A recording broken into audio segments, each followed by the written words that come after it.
Today our topic is Introduction to Six Sigma.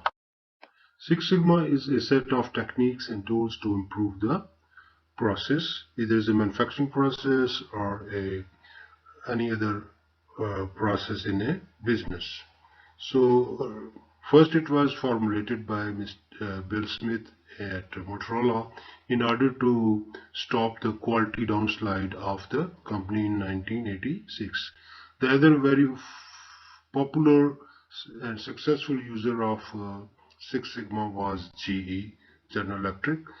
But today, Six Sigma is delivering business excellence, higher customer satisfaction, and superior profit by dramatically improving every process in an enterprise, whether financial, operational, or production.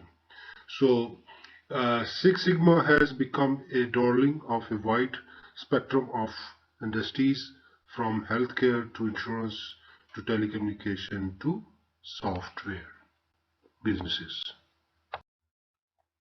Six Sigma quality term is generally used to indicate that a process is well controlled and within the process limit of plus minus 3 sigma from the center line in the control chart, and requirements and tolerance limit is plus minus 6s from the central line, and you can see from the picture. Six Sigma is a method that provides organization tool to improve their capacity of the processing and then improve the performance, then decrease the process variation and lead toward improve the defect reductions, of course help in the bottom line and improve the employees morale and also improve the quality of the product and the services. So all these are the benefits or the plus points of applying or implementing Six Sigma in an organization.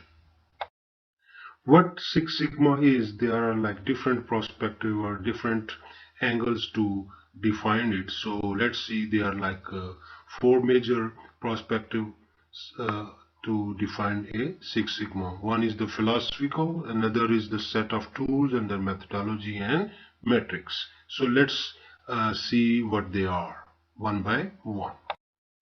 In a philosophical perspective, it views all the work as processes that can be defined, measured, analyzed, improved, and controlled. Processes require input, which could be X, and that produces the output, which is Y. So we can say that if we control the inputs, you will control the outputs. And this is generally expressed in an equation like Y is equal to the function of X. Then the next perspective is Six Sigma as a set of tools. So the Six Sigma expert uses qualitative and quantitative techniques to drive process improvement. A few such tools include statistical process control, control chart, failure mode, and effects analysis and process mapping. However, Six Sigma professionals do not totally agree as to exactly which tool constitute the set. So there are different tools and techniques they can use in the Six Sigma, and they don't have agreement on a particular set of tools. The next perspective we can see as a Six Sigma recognizes the underlying and rigorous approach known as DMAIC, means define, measure, analyze, improve, and control. These are the steps a Six Sigma practitioner is expected to follow, starting with identifying the problem and ending with the implementation of long-lasting solutions. While DMAIC is not the only Six Sigma methodology in use, it is certainly the most widely adopted and recognized. So in this perspective, we think Six Sigma as a methodology which has these steps which I have mentioned here. Then Six Sigma can be explained as a matrix. So Six Sigma has been interpreted over time within quality theory as a metric methodology or a management system, like we have discussed before. So we can explain Six Sigma using a logistic context, so like delivery on time rate problem. So how can we fix it? So Six Sigma is then presented as a metric for the process capability. In simple terms, Six Sigma quality performance mean then 3.4 defects per million opportunities. So this is our benchmark, or this is the matrix we want to reach to get the Six Sigma. Now come to another interesting question, that why is Six Sigma called the Six Sigma and not 4 or 5 Sigma or 8 Alpha? So as we know, Sigma is a Greek symbol represented by a symbol sigma. So sigma is a statistical term that measures process deviation from the process mean or targets. So mean is also referred as average in common language. So in statistics we use sigma as a standard, as a deviation or a standard deviation from the mean.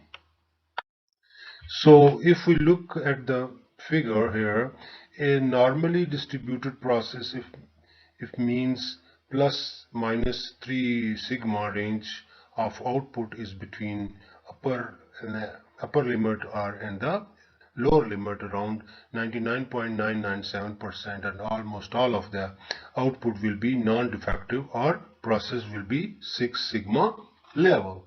So now if the upper level and the lower level of the process are such that the difference between upper and lower is less than sigma value of the process, then it won't be called a Six Sigma process. To make this process a Six Sigma process, you have to reduce the value of the sigma. The Six Sigma methodology broadly tells about how to reduce the value of sigma and make it a Six Sigma process. So like DPMO, defective per million opportunity, is used for counting defects in the statistical process. A Six Sigma process will have 99.997% accuracy or 3.4 DPMO, which is extremely accurate. So for this reason it is called the Six Sigma in the quality or in the production or in the manufacturing. After discussing different perspective of Six Sigma and why it called Six Sigma, let's see how Six Sigma does work. The driving force behind any Six Sigma comes from its primary focus of bringing breakthrough improvement in a systematic manner by managing variation and reducing defects. This requires us to ask tougher questions, raise the bar significantly, and force people to think out of the box and to be innovative. The objective is to stretch and stretch mentally, not the physically. So usually there are two potential scenarios to support Six Sigma implementation. The first, there is already an existing process or process that is working reasonably well, and second, there is no process at all. So in the first scenario, the focus will be on the significant process improvement and require use of DMAIC. But the second scenario, where there is no system exists, so we have to work on process of designing using the design for Six Sigma approach, which is called DFSS. So if you can see the picture, there are two scenarios. One scenario is for DFSS and the other is DMAIC. So in the DFSS, when there is no system exists already, so you have to design a new product or process that meet the customer's need. And the second one, you have to improve the existing system or existing process to meet the customer's requirement. This is another way of explaining the two potential scenario to implement the Six Sigma. The first one is DFSS and the DMAICs. First one, DFSS, is for new product development, where we have observation, design and development, and testing and launching. And in the second scenario, it is a product improvement, where you have solved the quality issue, dependability and durability of the issue or the things. So this is the way we can implement Six Sigma in an organization.